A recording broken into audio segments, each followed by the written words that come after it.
Yeah, so let's talk about this Maroon treaty. You know, when you read the treaty, I'm no legal expert, but when you read that treaty and you delve into it as deep as you possibly can, you recognize that there's so much flaw to it. Because for the United Nations to recognize any sovereign state, it means that there are certain basic requirements that one must meet. Right? The Maroon in a compound town has not met that requirement. They haven't met that requirement. They are still dependent on the state to basically take care of whatever needs there is for the people. Now, my argument is, you see, anytime you want to control a people, you keep them illiterate, you keep them isolated from society, and you maintain control. I think the people of a compound town has been held, in my estimation, hostage. And I say this with no apology. Because if it is that from 1738, that treaty has been signed, and if the understanding to the Maroon is that they are a sovereign state, because that's what they are saying, which I don't believe they are, but if that is what is being fed to them, it means that they don't understand what sovereignty is. Jamaica is a sovereign state. I cannot understand that. I wouldn't believe that we have a state within a state. If it is that the Maroon community believe that they are sovereign, then they should be able to provide the basic amenities for its people. And I'm not saying that they ought not to be sovereign. Of course, I would support a sovereign Maroon state. But a sovereign Maroon state can only be supported if the basic commodities are being provided to the people. Instead, what we have seen over the years is further isolation of the people, keep them ignorant of their culture. Because how can we be feeding those people the narrative to believe that they're a sovereign state without explaining to them what sovereignty is? What is a sovereign state? Let us start to teach the people in Maroon Town what a sovereign state is, and explain to them that based on their geographical location, based on what is available to them, there's no way that you can be sovereign inside Jamaica. Because Jamaica is such a small state. We all depend on the same seaport. We all depend on the same air ports. We all depend on the same format of trade. Now, how would the Maroons be able to facilitate themselves in an independent way? Are they able to build a seaport to conduct trade on the international scale? Are they able to provide themselves with independent airport access to the land there? Are they financially stable? Are they able to provide their own independent police force? Are they able to provide their own independent health care? Education, all that stuff.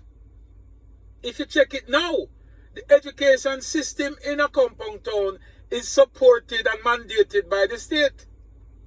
The water treatment water system there comes from the state. The electric grid that they receive electricity from is part of the national grid. So how do you, with all of that stuff, declare sovereignty when you are dependent on somebody else? And it's not that you are dependent in the case of Jamaica, and I know a lot of people will say, but Jamaica is dependent on everybody else and we claim independence. It's a totally different ballgame. Jamaica has a system of trade. Jamaica has a system of collecting taxes. These are what makes a country sovereign, you know. When you're able to collect taxes and dispense that same taxes in services to the people. People of a compound town have not been able to do that.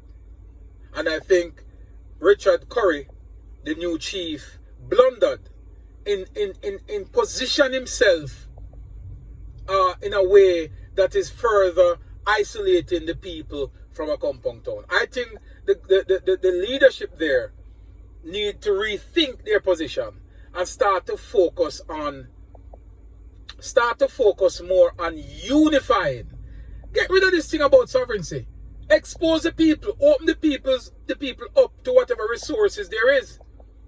What I think that is the answer to part of the problem there. There has to be a synergy between the state and the local authorities in a compound town. There has to be some understanding as to what support is needed externally, coupled with what is in existence there. There has not been any road improvement in that community for decades. Whether it is JLP, PNP or NOP, there has not been any improvement in the road infrastructure. If you go to the 6th of January celebration next year, you will see exactly what I'm talking about. The road is poor. 2 vehicles cannot maneuver on that street going up to a compound town. So there has not been significant or any support, major support from central government for the people of a compound. I'm saying, but for that to happen, you cannot invade their space. They are saying they are sovereign. If they are insisting that they're a sovereign state, how will you be able to give them any support? You can't give them any support because they claim that they're a sovereign state. How do you take out the money and the resources from Jamaica and give it to a sovereign state? It really doesn't add up. It really doesn't add up. And I think it is high time that we take a look.